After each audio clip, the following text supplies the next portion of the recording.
Edward Norton wishes his Hulk movie had been as dark and serious as promised. That's the headline on this edition of MBE Movie News.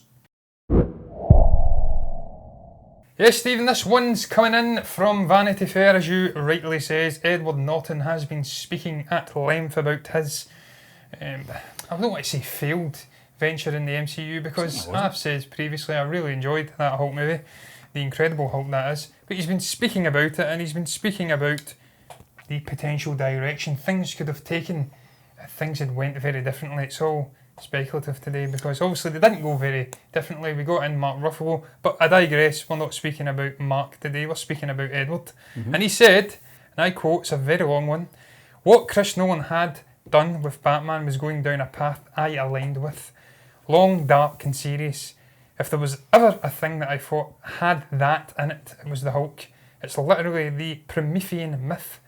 I laid out a 2-film thing, the origin and then the idea of Hulk as this conscious dreamer, the guy who can handle the trip, and they were like, that's what we want. As it turned out, that wasn't what they wanted, but I had a great time doing it, and I got on great with Kevin Feige." Now, it goes off on a dwindling tangent about how he fell out briefly with Kevin Feige and some remarks that were made later in the day about why they split and went their separate ways. But Stephen, what do you make of this potential Hulk that was never to be? What do you make of it? Do you like this idea of this darker, more serious telling of this great character? He's one of the great Marvel characters, not just MCU, great Marvel comic characters, and he's absolutely right for me. But what do you think? Yeah, before that, John, just when you were reading that article, it's very much Bob Iger, George Lucas, isn't it? Yeah. They said they were going to do this and didn't. Yeah, history for that. Yeah, I think a lot of studios are famous for this, but I think it's interesting, John. Edward Norton, he's an interesting guy in the sense of he takes his job very serious. Yeah. He's a very good actor as well. I loved The Incredible Hulk. I thought the tone of it was perfect for a comic book film. That was this was out after Iron Man, wasn't it? Yes. So it kept the tone right, I felt, for what was coming. But would I be interested in seeing what his vision was? Certainly. I think when you think back to what the Hulk was in those early films and what he became in that last film, taking selfies and diners, it's a far cry. It certainly is. But I liked Incredible Hulk. It's one of my favourite films from that phase. And I've always been a fan of Edward Norton as well. I always thought he played a good Banner, and it would have been interesting to see where they would have went with a 2-part film. It really would have. Whether or not it would have fitted into the MCU's grand scheme, I don't know, John. But it's a character that's got the potential to go really dark, and it did go dark at times. And to be fair, Mark Ruffalo's incarnation of the character as well in the first Avengers film, there was scenes in that where it was pretty dark as well, especially that bit where he's chasing Black Widow through, right, I can't remember, it's kind of in that rig. He's in the dark. Yeah, it was on the actual ship, wasn't it? The hovering ship, the shield ship. You're right, there was dark elements of the Hulk character in the early MCU, but certainly not aligned to what we think, what I presume Ed Norton had in mind for the character. I actually had to search up Promethean myth, Stephen. I couldn't get anything. It's just coming up with Hulk articles, so clearly nobody had coined that phrase before Edward, but we were speaking about it before we came on. I thought that was a magnificent quote from Norton, because it really is true what he says. It's a titan, a cultural hero, a Promethean, or a Prometheus. It's a trickster figure, with obviously steals powers from the gods and runs away with it.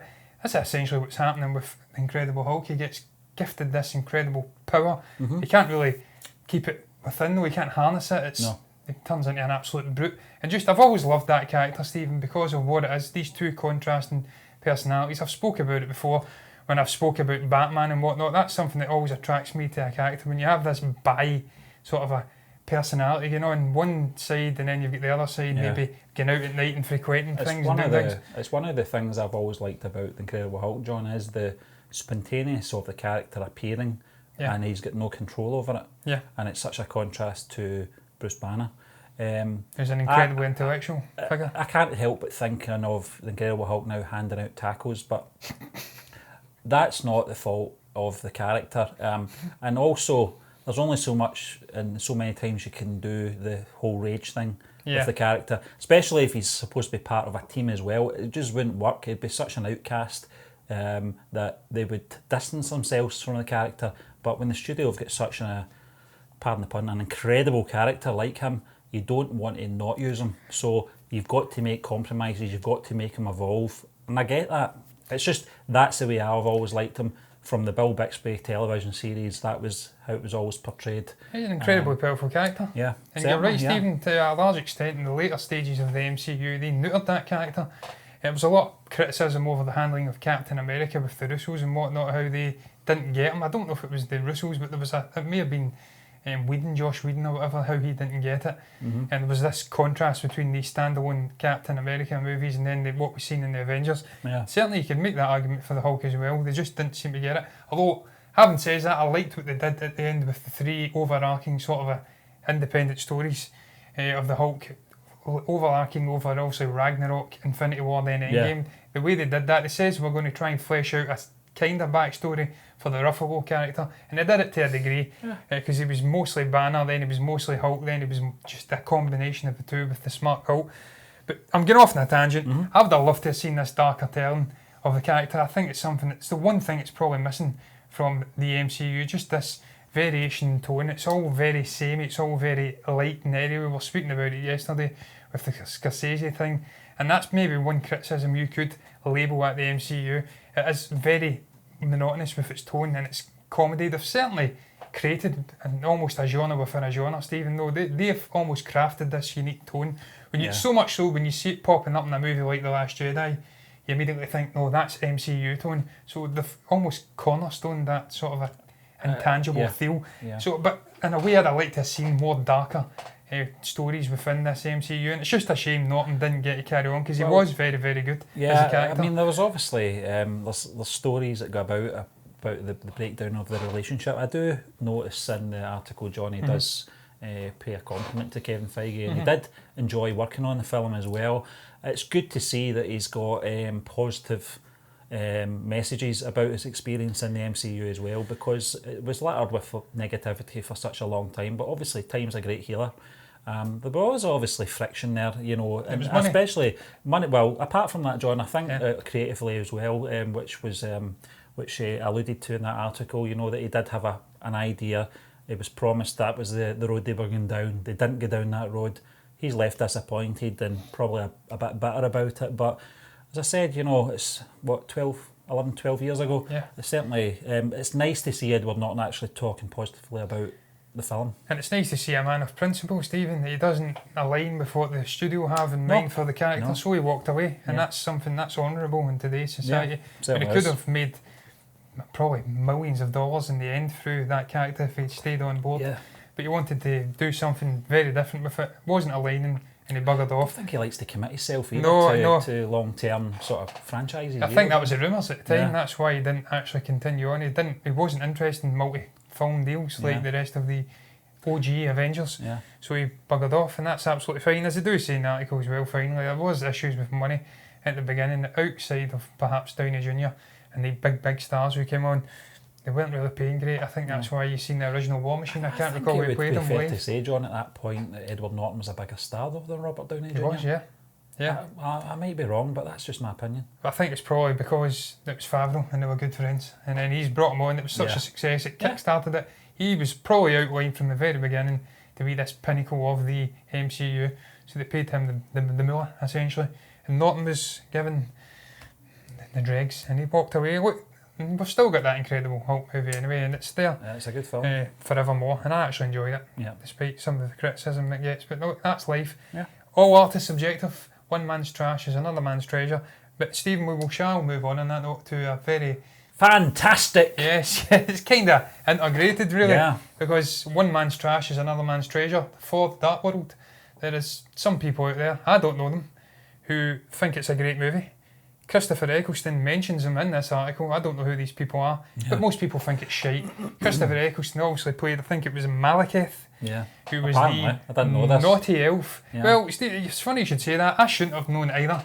But when we actually got these articles, when you sent it over to me and I read it, and I thought, Christopher Eccleston in an MCU movie, where could he have been? And my mind immediately went to But you For had the to Dark think about World. it, yeah. I had to think about it, Yeah. but I thought, For the Dark World, was he not the antagonist? I couldn't I've only remember. seen it once, Stephen. I've only seen it once as well, John. Going on holiday to Mallorca on the Yeah. plane, I sat and watched it on my iPad. Once was enough. Yeah, it's not a But good it's not film. down to Eccleston. No, But I digress. He's definitely looking to come back, Stephen, at one point to the Marvel Cinematic Universe, but with one caveat or one condition, and that is that the Taika Waititi and the writers involved in the Taika Waititi, I'm prefixing him. He is that great. He deserves a prefix.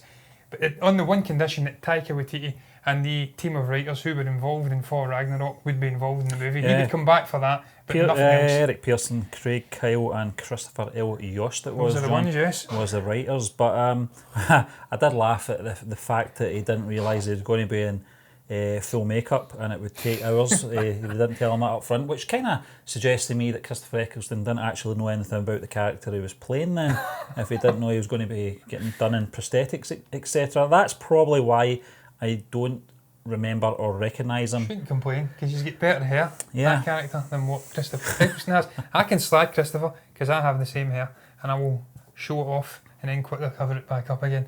But yes, Steve, the actual look at that, you're right. The fact that he was so heavily made up in makeup that he could come back as another character completely. He doesn't have to portray Malekith. Exactly. He can come on board and do something different. And they allude to some other actress who has done it, who is at the very bottom of the article, if I can find it, Gemma Chan.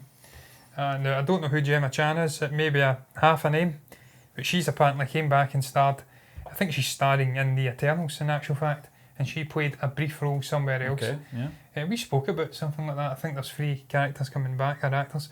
But yeah, what do you make of this anyway, Stephen? Is this something you'd like to see? Would you like to see Christopher coming back as perhaps Malekith or a separate character? Certainly my choice would be a separate character. I would like to see him come back if it works. Yeah, because it wasn't a memorable character, John. No. I don't remember him being in it. Was it a memorable film? Christopher Eccleston's a fantastic actor, John, first and foremost. He's still my favourite Doctor Who.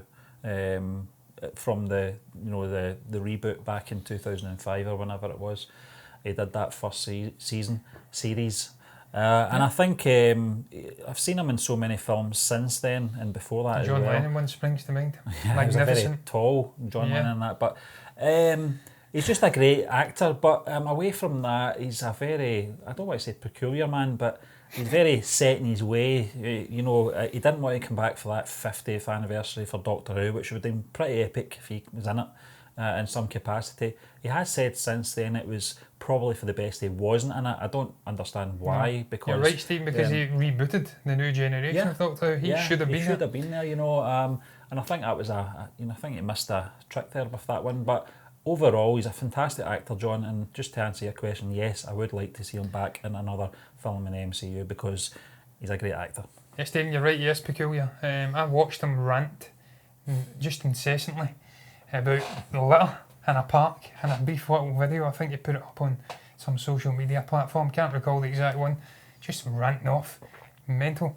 But he's a great guy, look, I'm not slagging him, very cool dude, great actor as well. And I'd love to see him come back. I completely agree with you, Stephen. I did say it previously as well, so I do realise that I'm perhaps retreading. But we've got a show to try and squeeze out some more time. We don't want it ending after 15 minutes. But yeah, I'd love to see him come back. Probably as a different character though. And if it is obviously involved with Taika Waititi and the team that were involved in Ragnarok, then all the better, because I love that humour. And he's certainly shown flashes of humour as well, certainly in his time as Doctor Who. But look, I've not got much more to add, Stephen. I can't flesh it out any longer. I'm scraping the bottom of the barrel. I'm under the barrel. Listen, John, and I'm in the ground. when we're talking about scraping the bottom of the barrel, our next topic, I'll let you introduce it. Thank you very much. But I have to explain myself here. It was very thin on the ground today looking at articles that we could fill the show with. But it is Glasgow related. We are from Glasgow. We're based in Glasgow, and this bit of news is about Glasgow Airport and who was there earlier today. Yes, Stephen, Hollywood superstars Will Ferrell and Rachel McAdams have been filming their new movie Eurovision, which is a Netflix release in Glasgow Airport. Yes. The home of a once terrorist attack, which wasn't really a terrorist attack. I feel when I'm saying terrorist, it's all Alan Partridge. Yeah. Terrorist. But yes, I digress. That has nothing to do with this at all. I'm going off on a tangent again.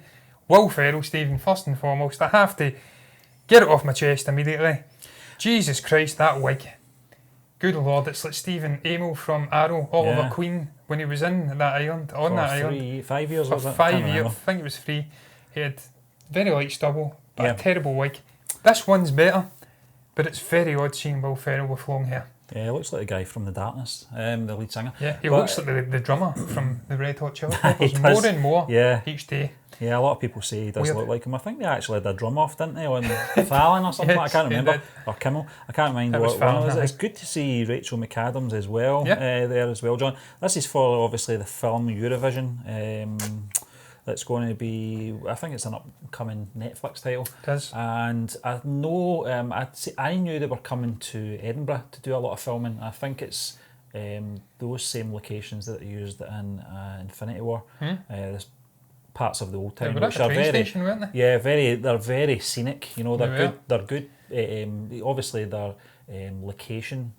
Wasn't that long ago Scouts we were there, have- Stephen? Yeah, fantastic Wonderful city, city. John. It is. It's Really is. very eye catching. You know, and this is a couple of Ouija's here saying that. And It's a shame about the people. so I was very surprised to see that actually. I I was very surprised to see that they were actually filming in Glasgow and Glasgow Airport in particular. But this is clearly you can Best place see of Glasgow. you can. It's actually in Shannon. It's actually outside Yeah. Glasgow, but. You can clearly see this is them arriving wherever it is they're arriving from because they've got all their cases there. As if they've just stepped off the plane. Clearly, Glasgow Airport's a bigger airport than Edinburgh Airport, so Yes. it probably makes sense to use that space for production and extras and all that kind of thing, and just to have that space as well. You know what it's like at the check-ins. It's quite a big open area, John, Yeah. compared to Edinburgh Airport. But it's good to see that we're getting Hollywood stars back in our country again. Yeah, Stephen, and they're playing 2 Icelandic musicians who are also going to be taking part in the Eurovision Song Contest. So that'll be intriguing right off the bat to hear Will Ferrell try to do a authentic Icelandic accent. I'll be very much keeping an eye out for that one when the trailers drop for it. But yeah, look, you're right. Once again, just great to see that Hollywood's meeting Scotland. We've had so many movies over the years. I think it was In Skin or something. Can't recall that Scarlett Johansson one. She was stoating to say a very Scottish word around Glasgow and in fact the East End of Glasgow, which is just crazy. But we also had World War Z, John. parts of Listen, Avengers I as go well. by George Square every day, and I go down that street where Hobbs and Shaw. well, that bit as well. Same bit. It's that same corner, just at the Piper Bar. And every time I go by that bit, I can't help but think of World War Z. That's where it all kicked off with Brad Pitt and his Yeah, family his in the car, Yeah. and then it's all carnage. That's doubling up for Philadelphia with a bit of CG, but. It's just good to see. It's good for our industry as well. Yeah. Good for the economy. It's good for the economy, as you said, John. And it's a film because it's on Netflix, and I'm a big fan of Will Ferrell, and I do like Rachel McAdams as well. It's a film I do want to see. Yeah, Stephen, I'll watch it as well. Yeah. Purely because I am a sucker for the Eurovision. It is utterly shit. And every single metric that you can think of, it is terrible. It's the most tacky, trashy pop music you can think of coming from Eastern Europe. Yeah. I just There's think countries of that, like Australia in it now. Yeah. We are not even remotely in Europe, but I watch it every year. I just think of that episode of Father Ted Eurosong with My Lovely Horse. My John. Lovely Horse, Yeah. yes. Well, look, hopefully that will pop up at some point as well as a nice little Easter egg, My Lovely Horse. But look, I'll watch it because I tend to watch everything that Will Ferrell's in, apart from that god-awful Sherlock Holmes movie, Holmes and Watson. Yeah. Despite having him and John C. Reilly, who I love as well. Yeah. But yeah, I watch most of these stuff, so I probably will end up watching it. And the fact that it has been shot in Scotland as well, just been able to pick out some of those scenes. It's one of the moments in Infinity War where you were able to pick out, I think it was, I always forget his goddamn name, Vision and Scarlet Witch, Yeah. who were walking around, I was about to say stoating again there, walking around Edinburgh. And look, it's always nice to see a bit of your country in a Hollywood movie. But look, Certainly is.